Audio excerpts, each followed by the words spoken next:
That model is a little bit outdated, especially because it requires huge patient panels, Eric, where they might have 2,000, 3,000 people on their panel, and it's really like an assembly line, unfortunately. And the incentives drive probably a lot of, I would say, unnecessary costs and testing into the system.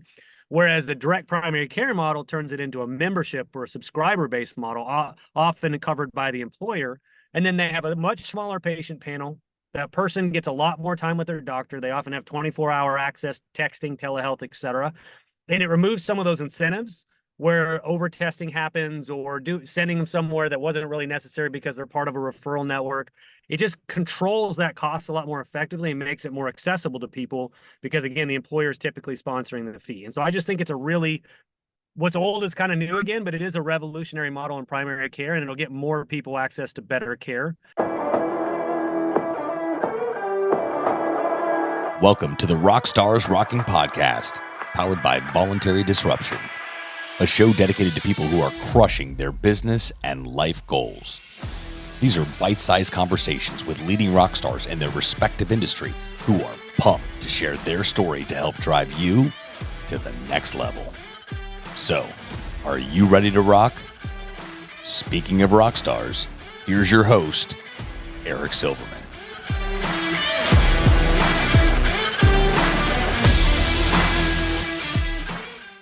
Hey, rock stars, welcome back to another episode of RockstarsRocking, where you know it. I say it each and every time we have an episode. I only invite the finest, the most expert people in their own given field, and this week is no different. In fact, I'm really pumped and super excited for us celebrating our 100th episode. It's been a long time coming, and I'm super fired up to introduce you. Heck, most of you already know this guy, Spencer Smith, out of the greater Dallas-Fort Worth area. Spencer is the Senior Vice President at Pareto Health, and he is most known, we all know, he is most known for being the host of the Self-Funded with Spencer podcast with multiple thousands of viewers and subscribers and listeners each and every week. What's up, Spencer?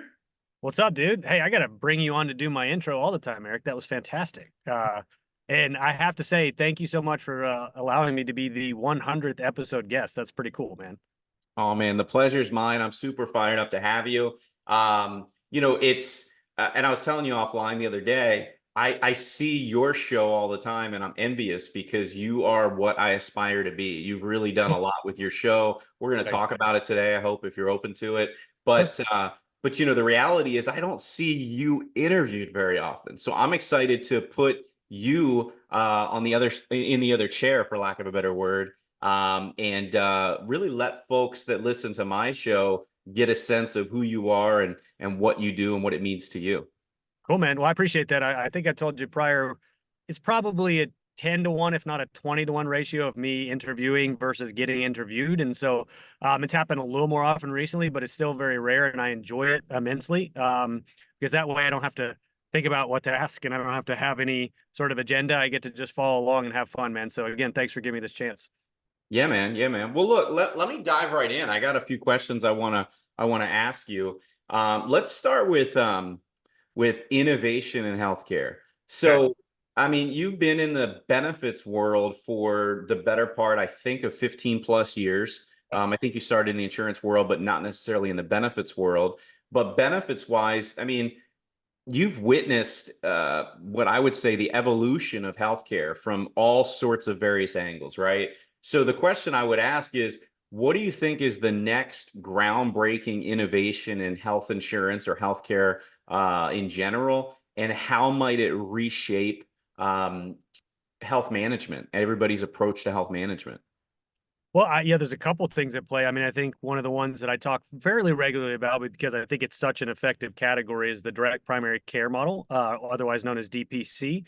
So for some of the listeners that aren't aware of what that means, it's and the kind of the antithesis of the fee-for-service model of primary care that most of us experience today, where you go to the doctor, pay a copay, they then run some tests, they charge your insurance company, they negotiate it down, and eventually there's a bill that you have an out-of-pocket expense, and there's obviously some that goes to the insurance company.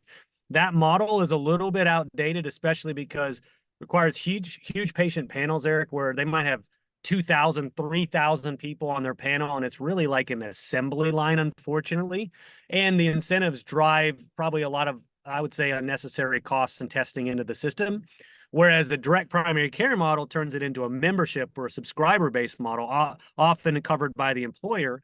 And then they have a much smaller patient panel. That person gets a lot more time with their doctor. They often have 24-hour access, texting, telehealth, et cetera.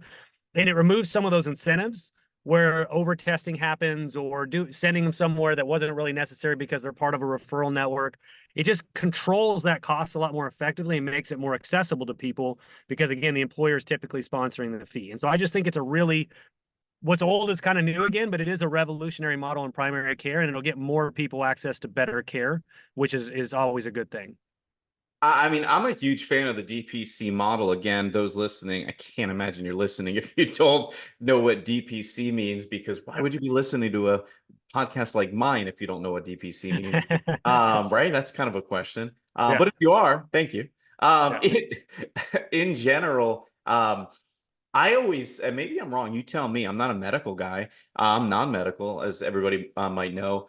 Uh, DPC, is that like to say new age is kind of different, but is that more of like a new age, what used to be considered more like a concierge doctor? I remember It's a back in little the less, day, yeah. years ago. Concierge is a little more of a, I would say, a white glove, and you would just basically pay extra to be, getting VIP access. My grandma, for instance, 12 years ago was doing that. Right.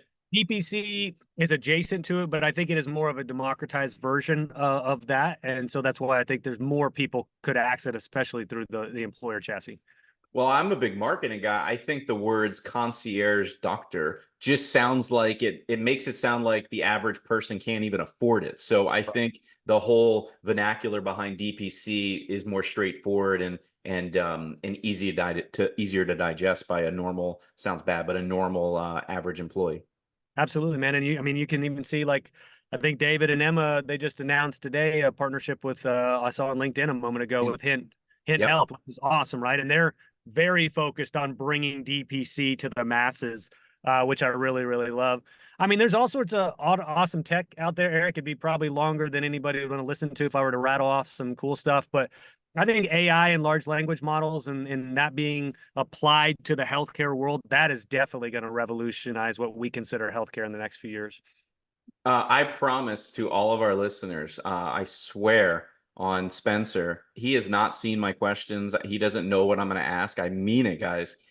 But that dovetails really nicely because I was going to ask you your thoughts on AI in healthcare, Chat GPT with respect to a broker or advisor or consultant's everyday business. Can it be used in social media? Like just all around artificial intelligence. That's a loaded question, right? From Sure. healthcare to personal use in social, perhaps. But what's your view? What's your thoughts on all of it combined? Well, I've seen a couple use cases that I think were really strong. One is kind of in the sales world where you could take and you could have an in-house large language model where it might transcribe. You've obviously got transcription on your notes here, but can transcribe a sales call, look for certain patterns or keywords and triggers, turn that into action items as a result. Feed it into Salesforce. There's some really cool automations for salespeoples around the LLM that I think will make them a lot more efficient as salespeople and ultimately do a lot of maybe the task-based work that salespeople often don't like to do. And so that applies outside of healthcare as well. But in the Right. sales that we do, very effective. There's one company, though, that I've seen doing something pretty interesting. They're called Sniffle. I was just actually on Chris Matthews' Like podcast last sniff? week. Like Sniffle. I've got the Sniffle. But they're using AI in something they called AI agnosis, which is symptom diagnosis. So think of what you would do with like WebMD, right? You'd put in a symptom and it give you God knows what as a response. Sure. This is taking a database of like millions of claims interactions and then leveraging AI to go, well, Eric, you said that you have a rash. Okay, well, where is your rash? It'll follow up. We weren't supposed to talk Yeah, about that. I know, right? Where is it? We won't say where it is, right? You've always had it. But so then it'll start narrowing down and go, well, did you go to the beach about a week ago by any chance? Or have you ever been? Yeah. So Wow. it's actually using intelligence. So that way, by the time it gets to what it believes is the right diagnosis, there's about a 95% accuracy rate. Then it tees up a telehealth visit, right? So what it's doing is priming before a telehealth visit happens with the doctor so that it's done the triaging for that doctor. and then they can pick up the conversation from there. So it's a Wow. really, really cool way to leverage something as simple as symptoms for a primary care visit and make it a lot more automated. I have not heard of Sniffle, but I'm going to dig into that. That's pretty cool. Yeah. Sniffle, if you're listening, send me some money. Send Spencer some Shout money. out Chris Uh, Matthews. So, exactly. So let me dive continue, I should say, into the self-funding side. You I don't know when you started it, but I've recently heard you use the motto self-fund or die. Um, is that just tongue in cheek? Is that supposed to have some fun with it, a little or is bit. there even a personal story that comes along with that? So it's a little tongue in cheek, of course. It's almost like the P. Diddy on South Park, Vote or Die. I mean, it's a little bit of an homage to that. But I I remember think it that. actually stems from the chapter I wrote for Madeline Smith's A Whole Lot of Money in This Mofo anthology, where it was talking about healthcare and clarity in Great book. healthcare and Right. highlighting innovation. I think they dubbed my chapter "Self-Fund or Die," or I might have used that term in there. It's just to suggest, right? Ultimately, it is a little tongue in cheek that might be the stakes for some employers, right? Is that self-funding could be the thing that helps them wrangle in their second largest line item in their P&L and actually effectuate long-term change and cost savings there, right? So self-funded die is probably not at that extreme. The other day, somebody said, how about self-fund or self-destruct? That's probably a little bit softer and probably appropriate. I think Dave Mordo actually said that. But yeah, ultimately, it's just a joke that I've run with and had a little bit of fun with. I like it. Is that the evolution of your podcast name? Will that be the new show? Nah, it'll still be. We might drop the with Spencer. We've talked about whether or not it should just be self-funded, because I think that nomenclature could mean a lot of things, right? Self-fund your business, right? Self-fund whatever. Sure. But right now, it's going to stay self-funded with Spencer for the foreseeable future. Yeah. Got it. Got it. So look, 15 years in the insurance world, how do you think the role and the perception of stop loss insurance specifically has evolved? Do you have a huge background in stop loss, Mhm. especially in the context of the current healthcare landscape? Yeah. Well, I'd say there's higher level awareness of its existence. I mean, it's a $30+ billion industry. So, I mean, it touches a lot of people, whether they know it or not. The one thing I think is an unfortunate byproduct of that awareness and that scale is that it's been treated more and more like a commodity in the Really? recent years. Yeah.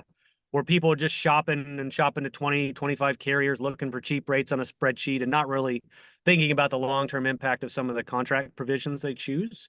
And so I think that's maybe an unfortunate byproduct of it. But I've had a lot of fun with it because I realize there's actually a receptive audience to learn about it. And a lot of people feel like, oh, I need to learn about it. And so it's been good for the podcast because there seems to be a general interest in that topic too. Hmm.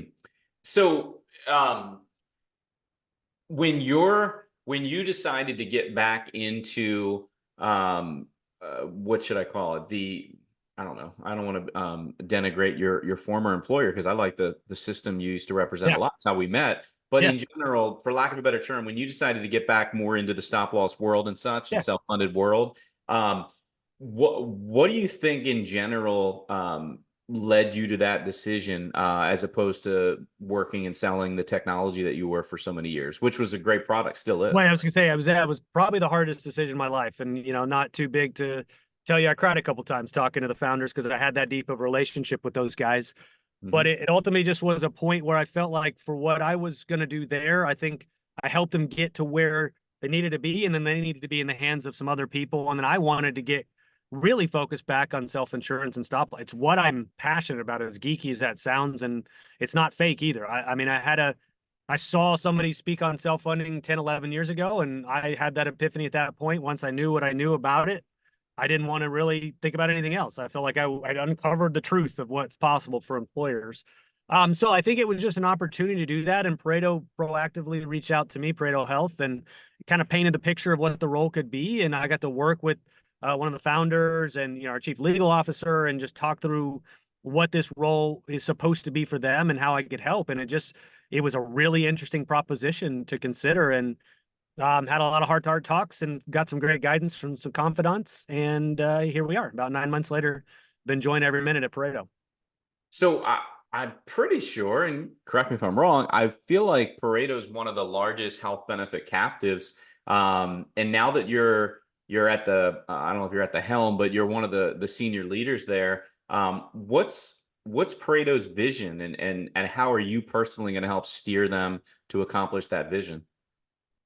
So we actually are the largest benefits captive in the group captive space by a wide Good. margin. Yeah, so it's been an incredible growth trajectory. We're about 12 years old, and just to give you some idea about in-force premium stop loss we manage is around $1.3 billion. So that would make us like the third largest stop loss carrier, give or take, in the world if we actually were one. So the scale has been incredible what the team has done to this point.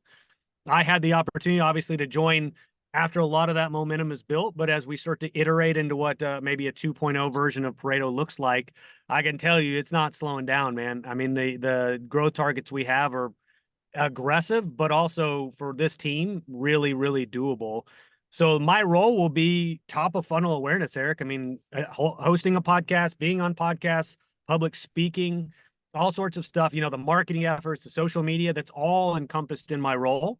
And so the idea is, like, if we broadly expand the perception of what Pareto is and make people more comfortable with the terminology and what a captive is and all those things, that's going to have a trickle down effect and influence the decision making of the folks on the ground that are placing business with clients. And I think we're already seeing it start bear some fruit.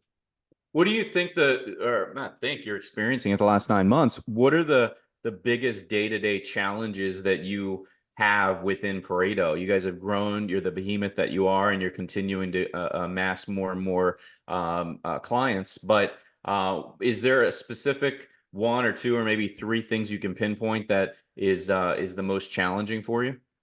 Well, I'd say as we scale, right, like it's trying to figure out how to, automate as many steps of the process as you can. So adding technology to the framework, especially around renewals, to do what we do at the scale we're doing and to handle the volume of renewals that come through. I mean, we're going to maybe target around 1,000 sales this coming year of new business sales as well, have an insanely high retention rate of about 97%. So to do that, but then to continue to grow at the clip we do, you've got to have personnel. You've got to have infrastructure. You've got to have technology. So I think the challenge is obviously just staying in front of our people's ability to sell as much as possible. That's fair, and I would agree. And the scaling that growth wise using technology will play a huge part, and I'm sure it already has, of course. Yeah. Oh yeah, it definitely has. Yeah.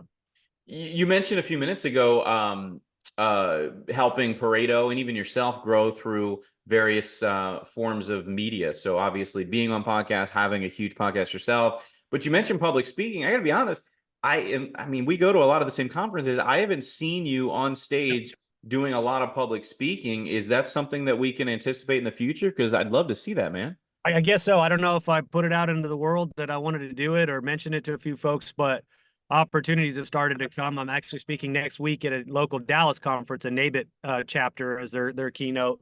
And then, going to go down to True Network Advisors event in Austin in a couple weeks. Got a awesome event where I'm supposed to keynote the SIA Future Leaders event in Kansas City in April and talk about content and building a brand around that. So Oh, nice.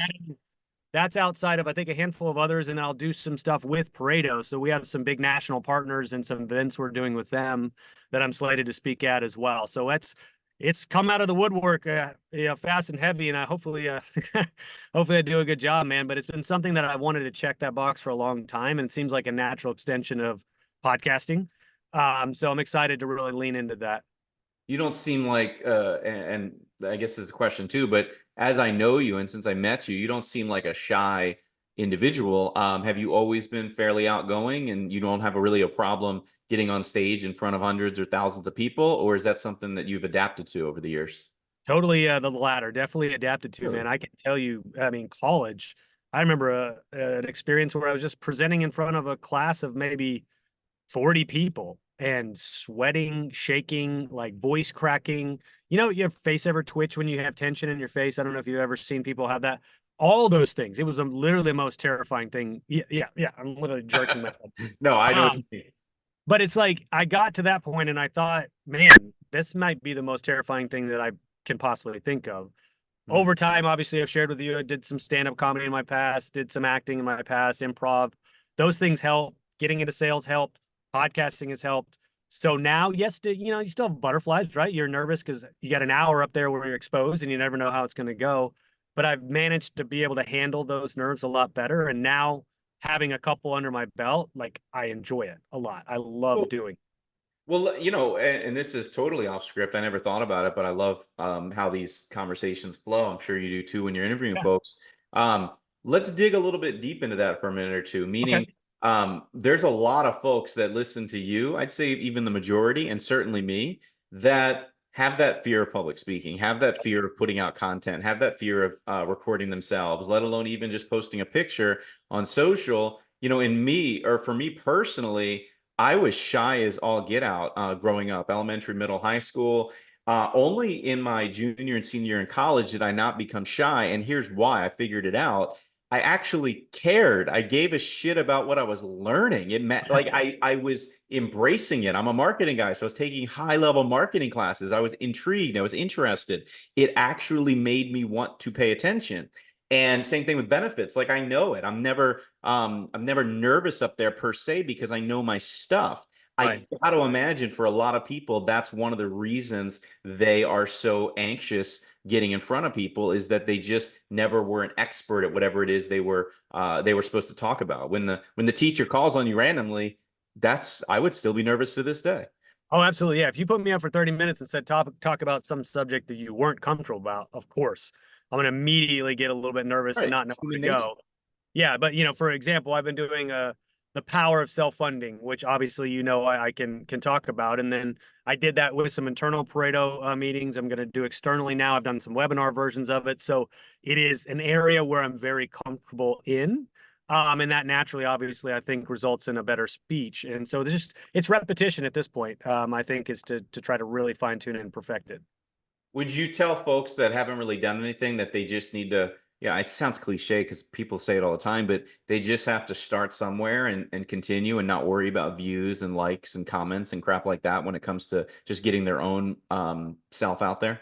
Oh, absolutely, dude. I mean, I couldn't emphasize that enough. And it's not cliche because most people that do start, that's the thing they obsess over right at first, because that's some sort of external validation that they need to prove they should be doing it. And it couldn't be further from the truth, man. I mean, I actually talking the other day on Chris Matthews' podcast at Sniffle.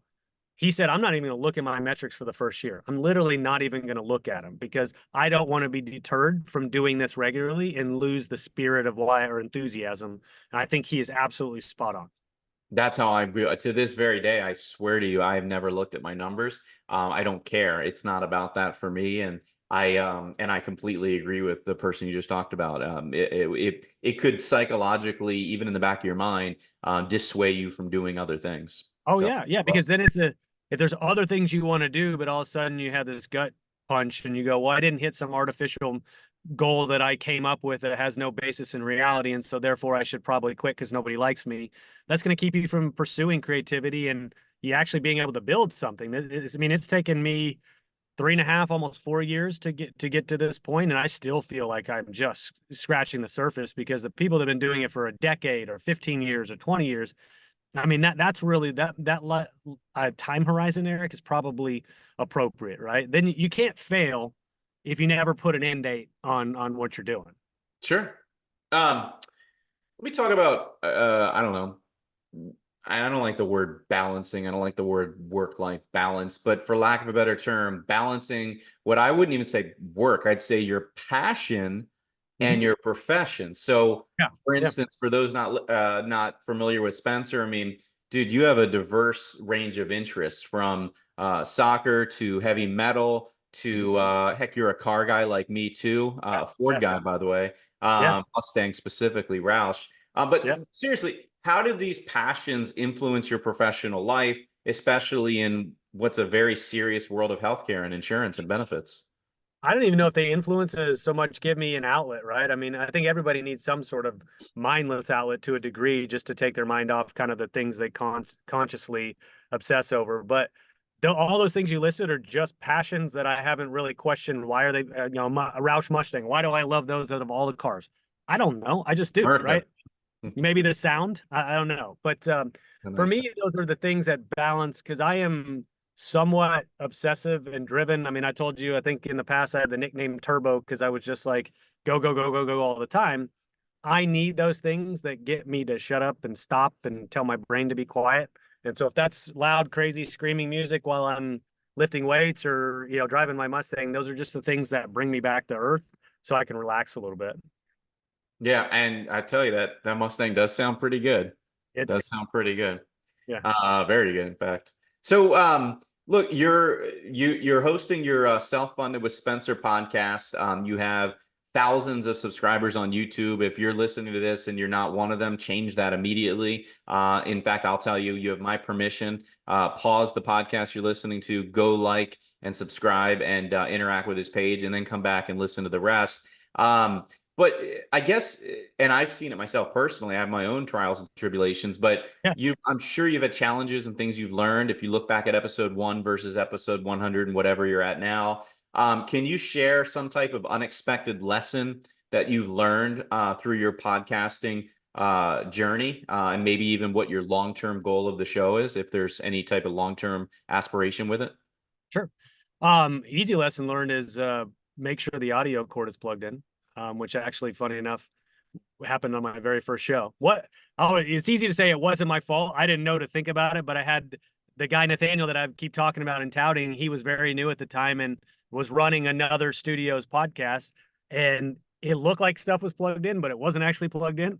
Wait, you recorded the whole show with no audio? The whole first episode of Self-Funded with Spencer was actually, they sent it back to me, I edited, and I would go, well, it looks great, but man, that doesn't sound that good. It sounds like it was recorded on my iPhone, and it was recorded on an iPhone, right? So fortunately, my first guest, which kudos to Dennis Fowler, he said, man, I want to come back anyway, so I'll do it again. So the very first episode actually was not the very first episode. It was the second version of the very first episode. This time the cord was actually plugged in. So that's the tongue-in-cheek funny lesson Spencer. Yeah, but what I would say lesson really learned is now that it's gotten to be a huge part of what I do on a daily basis, I realize the time that it takes. And so this year, you asked earlier some new stuff that's happening. I brought Nathaniel on as a kind of on retainer so that I can have his support and his skills available a lot more regularly than I've had in the past. There's a cost associated with that.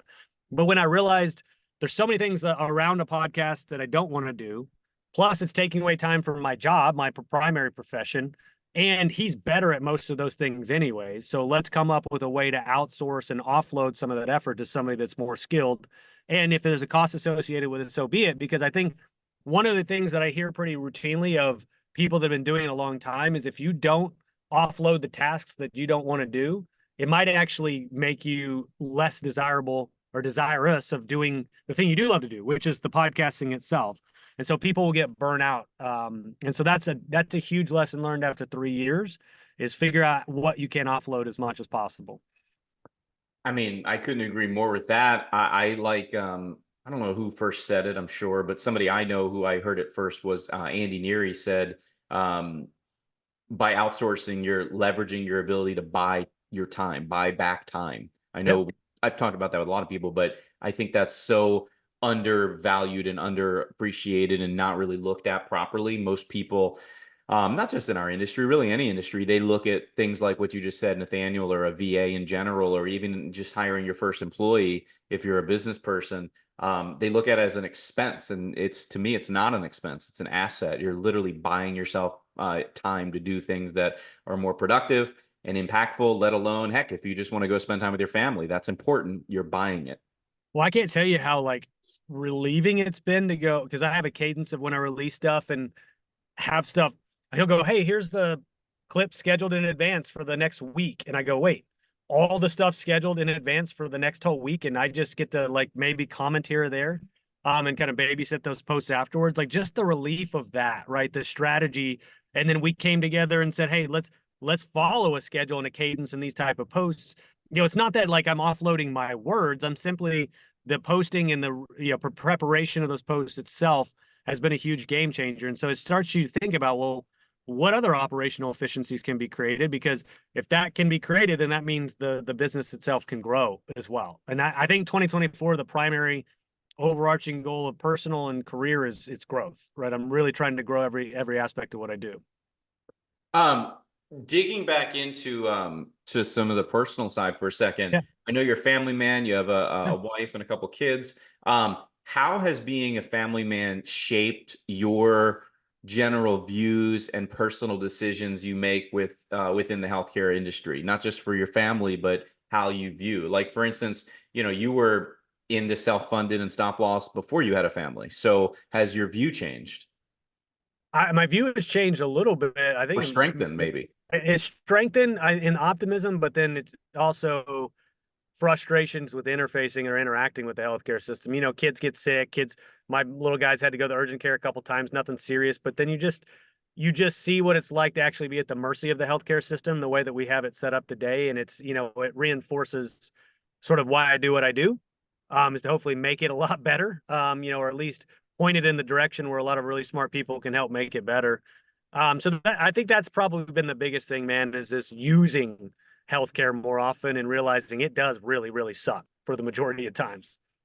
Yeah, it's a shame. I mean, I've seen too many of our colleagues that we all know very well. I'm not going to name names, but post on LinkedIn over the last many months and years where they have their own personal story for themselves or a Oh yeah, family or a kid or a parent, and they're like, "I do this shit for a living, and I thought I understood how it works, and I was wrong, or I was right." But yeah, it is, I mean, if it's hard for me as the benefit advisor, how on earth is somebody making minimum wage working wherever going to be able to comprehend how to do this stuff? I mean, it is hard, yeah. truly hard.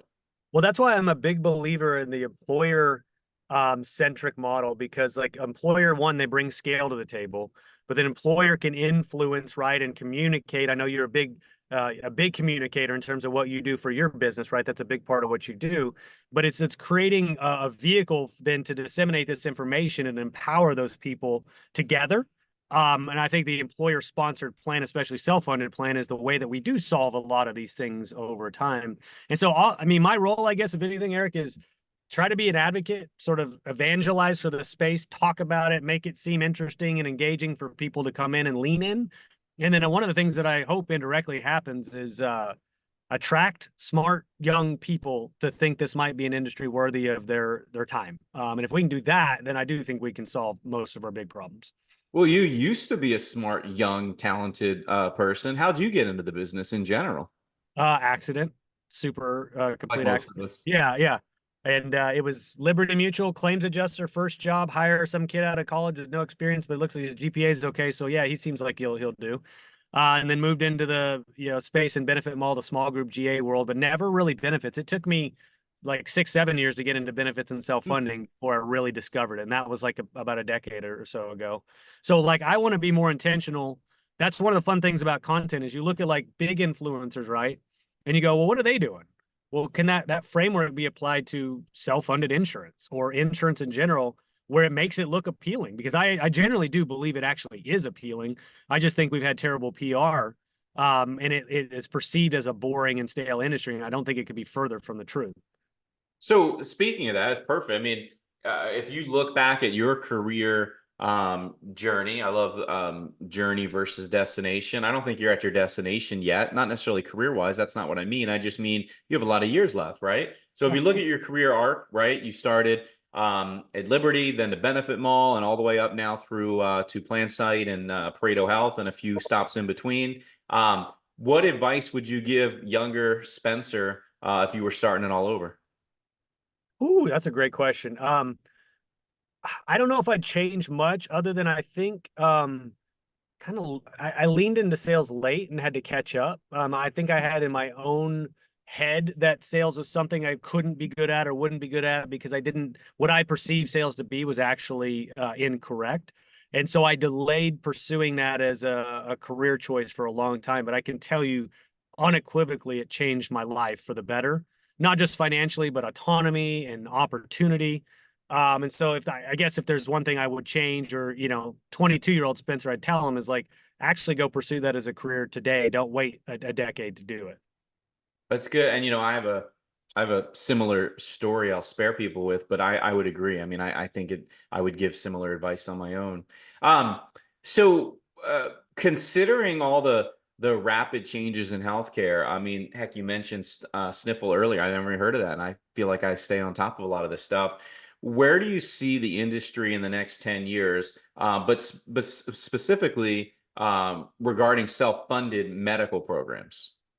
I'll give you a little bit of a biased answer, but I think the evidence suggests I probably am correct. I think captives will be a really, really viable alternative at scale, not just us, but that category in general, with a level funded plan or with a fully insured plan. I think the BUCA model will see an erosion of their market share over the probably, let's say, the 10 years, because there are so many good alternative options popping up, and people are starting to uncover the limitations of some of those options. And so they're seeking out something different. A captive just creates an efficient way to do that for the smaller end of the spectrum employers. I think that's going to be a big change. I do think, honestly, you mentioned AI earlier, but wearables and things like that, people are empowered to take their own healthcare back from the system, or back from leaning on a doctor necessarily to tell them everything about their health, from blood testing to, like I said, wearables and all sorts of ways that we can interface with our own bodies and get data. I think that's going to be a big part of the future too.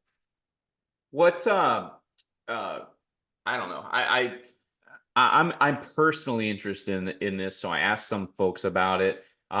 What do you think your legacy would be? Meaning, what do you hope to leave in the healthcare space and the insurance industry in general, that you may not already be doing steps wise? Like, you're taking steps to achieve it, no doubt, with all of your knowledge and content, but is there something that you haven't gotten to yet that you'd really like to push forward at some point in the future? And you're asking some really good questions, Erica. I appreciate that. I guess if I could look back and be proud of anything, or say that maybe I did something well, I would hope that a certain level of influence on kind of direction for people's choices were, being interested in these subject matters. If you can use content as a mechanism, if you will, to spread awareness, and since those things live in perpetuity, I'm hopeful that 10, 15, 20 years from now, people might still stumble on videos that I created and might change their mind about some of these things. I don't know, though. Eric, I'll tell you, I'm not the best vision caster, like where I have this idea of where it's going. I think what I've discovered is the more I relinquish the desire or need to know where it's going and just enjoy and pursue the process, like, it'll go where it's supposed to go. And I can't control it anyway. So why would I bother obsessing over the outcome side? And so I'm hopeful that maybe I don't even have any idea what 10 years looks like in the future. And I'd actually be okay with that, because that means it's probably something pretty cool will happen. I know you have young kids, as do I, Yeah. but I often think to myself, if my kid was 18, 19, 20, looking for a career, would I personally recommend that they follow in my footsteps and get into the benefits world in some capacity? What say you? I would say yes. I mean, I really hope so, especially when I was talking about earlier, where there's technology being infused in here and AI. And I mean, it's just going to be, I don't even think you and I can predict what healthcare might look like in the time, by the time they get into it. Would I recommend it? Yes, because it's a high quality of life. I think it's incredibly interesting every day when I come to work. I've met some of the best people I've ever met in my life, present company included, in this industry. And so I think it's been a very long held secret as a career path for a long, long time. And I hope that definitely changes. I'd like to see people that are pursuing tech and pursuing STEM and all these things that are really brilliant people consider this as an adjacent category that's a viable pathway for them in a career as well. I think we can accomplish that. And so, of course, I'd encourage both of my kids to think about it. It reminds me of Uncle Irv, my wife's uncle on her side. When I first met him at Thanksgiving back when we were dating, early on, by the way, I was an intern in college at an insurance carrier, and I told him, and I remember, and he's an insurance guy. I didn't know that, and he's older. He's in his 80s now, and he says, he didn't know me. He puts his hand on my shoulder, and he's taller than me. I'm short, and he looks down and he says, "Son, insurance and employee benefits is one of the best kept secrets in any career, any profession known to man." And he literally, and he wasn't saying this as for ego, he's saying with pride. He says, he looks around, we're at his house, he looks around and he goes, "This is all created by insurance." Now, granted, time out, sorry, Uncle Irv's never going to hear this, but the reality is it might have likely been more of status quo as back in the day. We're talking about when he built his business back in the day. But nonetheless, I heard that, and it hit home, and I never looked back. And I've shared that with people before. Yeah. And the only thing that I would say is different than then is I think insurance is less important these days. The insurance side. I think it's the innovation side. It's the cost True. control mechanism. Like insurance will be necessary and always be necessary, but I would like it. And David even had a clip. I had David Contorno on this week with Emma Fox, CEO, on my podcast. And one of the clips he talked about how insurance has been perverted. And I think he's absolutely right. Like insurance is this thing now that we think everything's covered by insurance, where really insurance existed for those catastrophic unforeseen events. Sure. I think it's less about in the future of insurance, it's more about the strategic side of consulting and helping these employers actually build effective plans. Insurance is just the backstop when things go wrong. If you weren't in the employee benefits world, if you weren't in podcasting, what would you be doing when you were growing up, when you were in high school and college? What were you thinking you'd be doing? Because I promise it wasn't this. No, it wasn't this. The only other thing I ever thought I would do is play soccer for a living. There was a point in time where it looked like that might be possible, and I did some semi-pro soccer some summers, and that was great. But it became evident probably at my 21 to 22 year mark that it just wasn't in the cards, and there was no reason to pursue a $12,000 a year like low level soccer career. So I go, I'm going to give that up. So I didn't know what I was going to do. I had no idea. I actually had to reinvent myself at 22 or 23 and discover what the heck I actually liked outside of that, because that's the only thing I obsessed about until that point.